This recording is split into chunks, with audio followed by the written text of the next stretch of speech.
এই জায়গা থেকে পাপায়ের প্রথম ভিডিও কিন্তু ভাইরাল হয়, আর আমিও ঠিক দাঁড়িয়ে আছি সেই জায়গাতেই। তবে আমি একা নয়, আমার সাথে আছে কিন্তু পাপাই। আচ্ছা পাপাই, তোমার নাকি প্রথম ভিডিও এইখান থেকেই ভাইরাল হয়েছে? হ্যাঁ, আমার প্রত্যেকটা ভিডিও ঠিক এই এরিয়াতেই, মানে এই বট গাছ আর এই নবগ্রামের ব্রিজেই ভাইরাল হয়েছিল, কারণ আমি এখানে ভিডিও করতে সবসময় পছন্দ করি, আর ব্যাকগ্রাউন্ড সবসময় ভিডিওর ভালো থাকে, ওই কারণে জায়গাটা আমার খুব ভালো লাগে। আর এখানে আমি যখনই ভিডিওর প্রয়োজন হয় এখানে ছুটে আসি। হ্যাঁ, এখান থেকে আমার ভিউজ ভালো আসে। মোটামুটি আমি ভিডিও 2023 সাল থেকে ভিডিও মানে আমি করতে লাগি। প্রথমে কমেডি করতাম, কমেডিতে সেই ওরকম হতো না, তারপর এখন ব্লগে চলে এসেছি, এখন চলে মোটামুটি।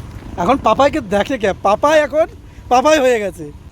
তো পাপাই আমাদের বিভিন্ন সনাতন ধর্মের ভিডিও বানায় এবং বিভিন্ন মন্দিরে যায়, সেই তথ্যগুলো কিন্তু আমাদেরকে তুলে দেয়।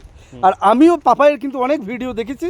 পাপাইয়ের সঙ্গে যখন আমার প্রথম পরিচয় হয় সাঁইথিয়াতে, তো সাঁইথিয়াতে আমি পাপাইকে বলেছিলাম, পাপাই আমি কিন্তু তোমার ভিডিওগুলো দেখি এবং খুব ভালো লাগে। তো সেই থেকে আমার সাথে পাপাইয়ের পরিচয় এবং ওর বাড়ি আসা যাওয়া থাকা, মোটামুটি আমাদের এখন একটা দাদা ভাইয়ের মতো সম্পর্ক হয়ে গেছে, তাই তো পাপাই? একদম একদম একদম। তো এইভাবে সম্পর্কটা থেকে যাক, ঠিক আছে? আর এভাবেই আমরা দুজনাই এগিয়ে যেতে চাই, আরও এগিয়ে যেতে চাই, এবং প্রত্যেকটা মানুষের সাপোর্ট প্রয়োজন। কারণ আমরা যেই কাজটা করি, আমরা যেই জার্নিটা করি, সেটা টোটালটা আমাদের নিজেদের পকেট থেকে, কারোর কাছ থেকে আমরা চাইছি না।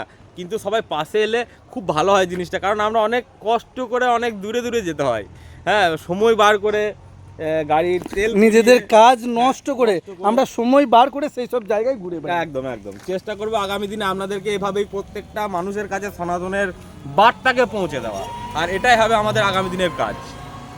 একদম। তো সবাই পাশে থাকুন, এইভাবেই সাথে থাকুন এবং দেখতে থাকুন।